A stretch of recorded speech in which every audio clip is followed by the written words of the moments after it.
Hello all. This tutorial will help you to understand the differences between the concept of model space and the concept of paper space, and how to purge unused items. AutoCAD provides two different types of drawing areas. One is a model space, and the other is a paper space. Model space is a limitless drawing area. You draw at a 1:1 scale. Paper space is to prepare your drawing for printing. Use paper space. Paper space is a predefined and set area. Please refer to the information from this link. Clean up the CAD file.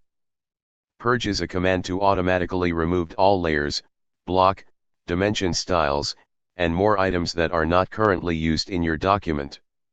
This command is a useful command to reduce the file size. Type Purge and press Enter key. Select Purge All and Purge All again until the Purge All is grayed out. I hope this tutorial clarifies how to purge unused items and inform the concept of model space and paper space.